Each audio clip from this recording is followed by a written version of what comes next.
Hello again out there, whenever and wherever. Welcome in, friends. We're continuing with some more Pride and Prejudice from Jane Austen. So we're still in Volume 1, and we're starting with Chapter 9. Here we go. Elizabeth passed the chief of the night in her sister's room, and in the morning had the pleasure of being able to send a tolerable answer to the inquiries which she was very early received from Mr. Bingley by a housemaid, and some time afterwards from the two elegant ladies who waited on his sisters. In spite of this amendment, however, she requested to have a note sent to Longbourn, desiring her mother to visit Jane, and form her own judgment of her situation. The note was immediately dispatched, and its contents as quickly complied with. Mrs. Bennet, accompanied by her two youngest girls, reached Netherfield soon after the family breakfast.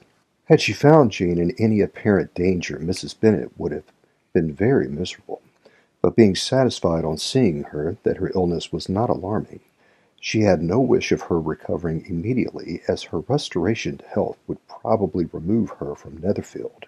She would not listen, therefore, to her daughter's proposal of being carried home. Neither did the apothecary, who arrived about the same time, think it all advisable. After sitting a while with Jane on Miss Bingley's appearance and invitation, the mother and three daughters all attended her into the breakfast parlour. Bingley met them with hopes that Mrs. Bennet had not found Miss Bennet worse than she expected. "Indeed I have, sir," was her answer. "She is a great deal too ill to be moved. Mr. Jones says we must not think of moving her. We must trespass a little longer on your kindness." "Removed!" cried Bingley. "It must not be thought of. My sister, I am sure, will not hear of her removal." "You may depend upon it, madam," said Miss Bingley, with cold civility, "that Miss Bennet shall receive every possible attention while she remains with us." Mrs. Bennet was profuse in her acknowledgments. "I am sure," she added, "if it was not for such good friends, I do not know what would become of her, for she is very ill indeed, and suffers a vast deal, though with the greatest patience in the world, which is always the way with her, for she has, without exception, the sweetest temper I ever met with. I often tell my other girls they are nothing to her. You have a sweet room here, Mr. Bingley, and a charming prospect over that gravel walk. I do not know a place in the country that is equal to Netherfield. You will not think of quitting it in a hurry, I hope, though you have but a short lease." "Whatever I do is done in a hurry," replied he, "and therefore if I should resolve to quit Netherfield, I should probably be off in 5 minutes.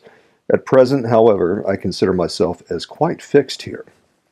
"That is exactly what I should have supposed of you," said Elizabeth. "You begin to comprehend me, do you?" cried he, turning toward her. "Oh, yes, I understand you perfectly. I wish I might take this for a compliment, but to be so easily seen through, I am afraid, is pitiful. That is as it happens.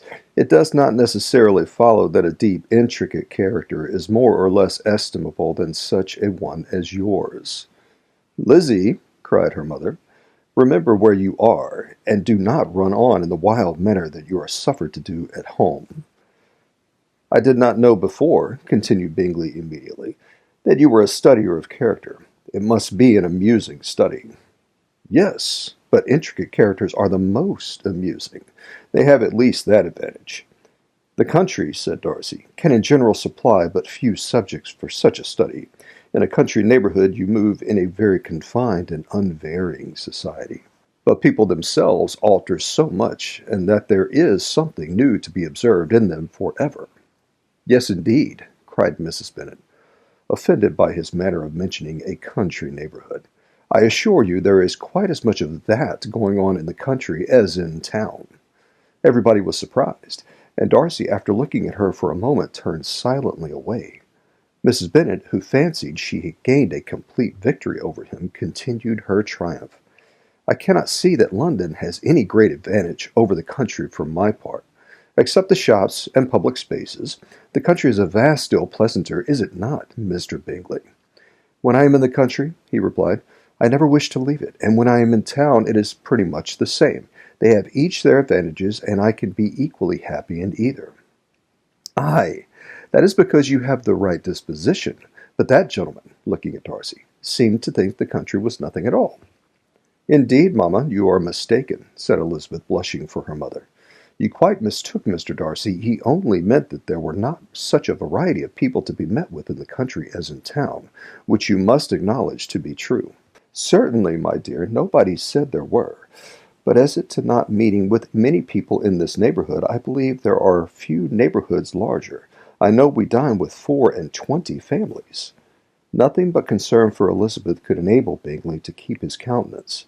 His sister was less delicate, and directed her eye towards Mr. Darcy with a very expressive smile. Elizabeth, for the sake of saying something that might turn her mother's thoughts, now asked her if Charlotte Lucas had been at Longbourn since her coming away. Yes, she called yesterday with her father. What an agreeable man Sir William is, Mr. Bingley, is not he? So much the man of old fashion, so genteel, and so easy. He has always something to say to everybody. That is my idea of good breeding, and those persons who fancy themselves very important and never open their mouths quite mistake that matter. Did Charlotte dine with you? No, she would go home. I fancy she was wanted about the mince pies. For my part, Mr. Bingley, I always keep servants that can do their own work. My daughters are brought up differently. But everybody is to judge for themselves, and the Lucases are a very good sort of girls, I assure you. It is a pity that they are not handsome. Not that I think Charlotte is so very plain, but then she is our particular friend. She seems a very pleasant young woman, said Bingley. Oh, dear, yes, but you must own she is very plain. Lady Lucas herself has often said so, and envied me Jane's beauty. I do not like to boast to my own child, but to be sure, Jane, one does not often see anybody better looking. It is what everybody says. I do not trust my own partiality. When she was only 15, there was a gentleman at my brother Gardiner's in town, so much in love with her that my sister-in-law was sure he would make her an offer before we came away. But, however, he did not. Perhaps he thought her too young. However, he wrote some verses on her, and very pretty they were. And so ended his affection? Said Elizabeth impatiently. There has been many a one, I fancy, overcome in the same way. I wonder who first discovered the efficacy of poetry in driving away love. I have been used to consider poetry as the food of love, said Darcy. Of a fine, stout, healthy love it may. Everything nourishes what is strong already. But if it to be only a slight, thin sort of inclination, I am convinced that one good sonnet will starve it away entirely. Darcy only smiled, and the general pause which ensued made Elizabeth tremble lest her mother should be exposing herself again. She longed to speak, but could think of nothing to say.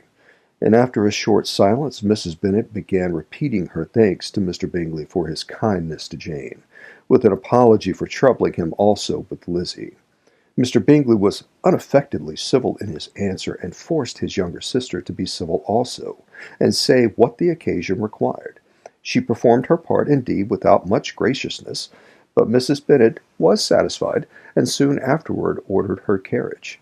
Upon this signal, the youngest of her daughters put herself forward. The two girls had been whispering to each other during the whole visit, and the result of it was that the youngest should tax Mr. Bingley with having promised on his first coming into the country to give a ball at Netherfield. Lydia was a stout, well-grown girl of 15, with a fine complexion and good-humored countenance, a favorite with her mother, whose affection had brought her into public at an early age.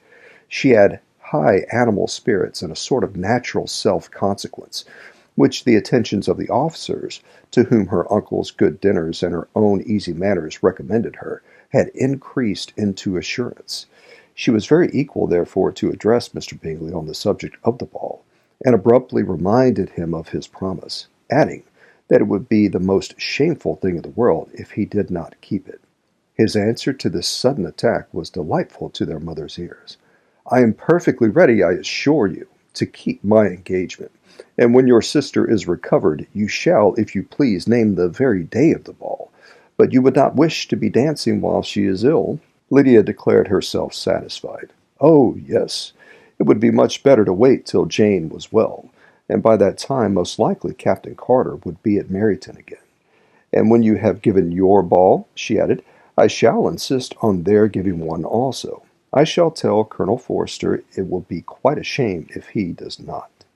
Mrs. Bennet and her daughters then departed, and Elizabeth returned instantly to Jane, leaving her own and her relations' behaviour to the remarks of the two ladies and Mr. Darcy, the latter of whom, however, could not be prevailed on to join in their censure of her, in spite of all Miss Bingley's witticisms on fine eyes. Chapter 10. The day passed much as the day before had done. Mrs. Hurst and Miss Bingley had spent some hours of the morning with the invalid, who continued, though slowly, to mend, and in the evening Elizabeth joined their party in the drawing-room. The loo table, however, did not appear. Mr. Darcy was writing, and Miss Bingley, seated near him, was watching the progress of his letter, and the repeatedly calling off his attention by messages to his sister. Mr. Hurst and Mr. Bingley were at piquet, and Mrs. Hurst was observing their game. Elizabeth took up some needlework, and was sufficiently amused in attending to what passed between Darcy and his companion. The perpetual commendations of the lady either on his handwriting, or on the evenness of his lines, or on the length of his letter, with the perfect unconcern with which her praises were received, formed a curious dialogue, and was exactly in unison with her opinion of each. "How delighted Miss Darcy will be to receive such a letter!" He made no answer. "You write uncommonly fast." "You are mistaken. I write rather slowly." "How many letters must you have occasion to write in the course of the year? Letters of business, too. How odious I should think them." "It is fortunate, then, that they fall to my lot instead of to yours. Pray tell your sister that I long to see her. I have already told her so once by your desire. I am afraid you do not like your pen. Let me mend it for you. I mend pens remarkably well." "Thank you, but I always mend my own." "How can you contrive to write so even?" He was silent. "Tell your sister I am delighted to hear of her improvement on the harp, and pray let her know that I am quite in raptures with her beautiful little design for a table, and I think it infinitely superior to Miss Grantley's." "Will you give me leave to defer your raptures till I write again? At present I have not room to do them justice."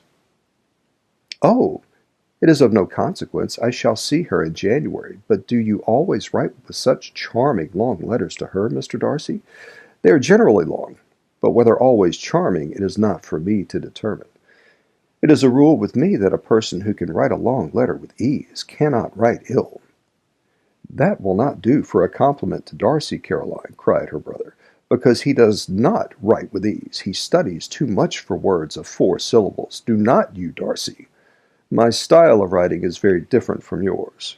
"Oh," cried Miss Bingley, "Charles writes in the most careless way imaginable. He leaves out half his words, and blots the rest. My ideas flow so rapidly that I have not time to express them, by which means my letters sometimes convey no ideas at all to my correspondents." "Your humility, Mr. Bingley," said Elizabeth, "must disarm reproof."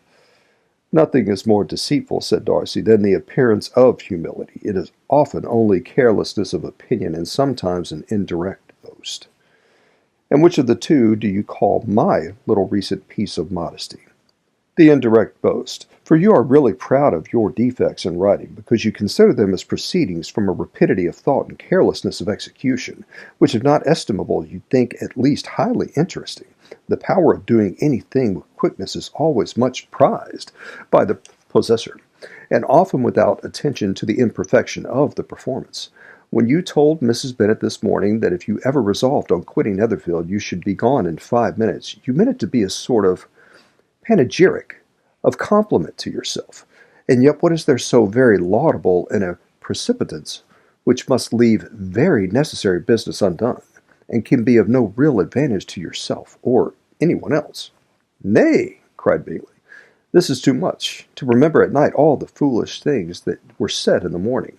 And yet, upon my honour, I believe what I said of myself to be true, and I believe it at this moment. At least, therefore, I did not assume the character of needless precipitance merely to show off for the ladies." "I dare say you believed it, but I am by no means convinced that you would be gone with such celerity. Your conduct would be quite as dependent on chance as that of any man I know. And if, as you were mounting your horse, a friend were to say, 'Bingley, you had better stay till next week,' you would probably do it. You would probably not go, and, at another word, might stay a month." "You have only proved by this," cried Elizabeth, "that Mr. Bingley did not do justice to his own disposition. You have shown him off now much more than he did himself." "I am exceedingly gratified," said Bingley, "by your converting what my friend says into a compliment on the sweetness of my temper, but I am afraid you are giving it a turn which that gentleman did by no means intend, for he would certainly think the better of me if under such a circumstance I were to give a flat denial, and ride off as fast as I could. Would Mr. Darcy then consider the rashness of your original intention as atoned for by your obstinacy in adhering to it? Upon my word, I cannot exactly explain the matter. Darcy must speak for himself. You expect me to account for opinions which you choose to call mine, but which I have never acknowledged. Allowing the case, however, to stand according to your representation, you must remember, Miss Bennet, that the friend who is supposed to desire his return to the house, and the delay of his plan, has merely desired it, asked it without offering one argument in favor of its propriety. To yield readily, easily, to the persuasion of a friend is no merit with you. To yield without conviction is no compliment to the understanding of either. You appear to me, Mr. Darcy, to allow nothing for the influence of friendship and affection. A regard for the requester would often make one readily yield to a request, without waiting for arguments to reason one into it. I am not particularly speaking of such a case as you have supposed about Mr. Bingley. We may as well wait, perhaps, till the circumstance occurs, before we discuss the discretion of his behavior thereupon.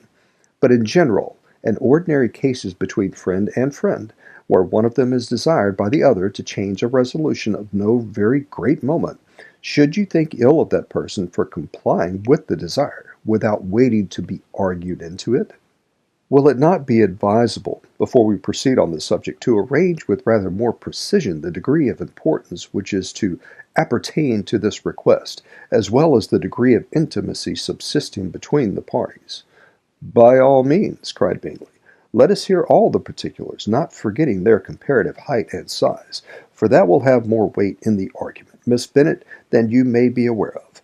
I assure you that if Darcy were not such a great tall fellow in comparison with myself, I should not pay him half so much deference. I declare I do not know a more awful object than Darcy, on particular occasions, and in particular places, at his own house especially, and of a Sunday evening, when he has nothing to do." Mr. Darcy smiled, but Elizabeth thought she could perceive that he was rather offended, and therefore checked her laugh. Miss Bingley warmly resented the indignity he had received, and an expostulation with her brother for talking such nonsense. "I see your design, Bingley," said his friend. "You dislike an argument, and want to silence this." "Perhaps I do. Arguments are too much like disputes. If you and Miss Bennet will defer yours till I am out of the room, I shall be very thankful, and then you may say whatever you like of me." "What you ask," said Elizabeth, "is no sacrifice on my side, and Mr. Darcy had much better finish his letter." Mr. Darcy took her advice, and did finish his letter. When that business was over, he applied to Miss Bingley and Elizabeth for the indulgence of some music. Miss Bingley moved with alacrity to the pianoforte, and after a polite request that Elizabeth would lead the way, which the other as politely and more earnestly negatived, she seated herself. Mrs. Hurst sang with her sister, and while they were thus employed, Elizabeth could not help observing, as she turned over some music books that lay on the instrument, how frequently Mr. Darcy's eyes were fixed on her. She hardly knew how to suppose that she could be an object of admiration to so great a man, and yet that he should look at her because he disliked her was still more strange. She could only imagine, however, at last, that she drew his notice because there was a something about her more wrong and reprehensible, according to his ideas of right, than in any other person present. The supposition did not pain her. She liked him too little to care for his approbation. After playing some Italian songs, Miss Bingley varied the charm by a lively Scotch air, and soon afterward Mr. Darcy, drawing near Elizabeth, said to her, "Do not you feel a great inclination, Miss Bennet, to seize such an opportunity of dancing a reel?" She smiled, but made no answer. He repeated the question, with some surprise at her silence. "Oh," she said, I heard you before, but I could not immediately determine what to say in reply. You wanted me, I know, to say yes, that you might have the pleasure of despising my taste, but I always delight in overthrowing those kind of schemes, and cheating a person of their premeditated contempt. I have therefore made up my mind to tell you that I do not want to dance a reel at all, and now despise me if you dare. Indeed, I do not dare. Elizabeth, having rather expected to affront him, was amazed at his gallantry, but there was a mixture of sweetness and archness in her manner which made it difficult for her to affront anybody. And Darcy had never been so bewitched by any woman as he was by her. He really believed that were it not for the inferiority of her connections, he should be in some danger.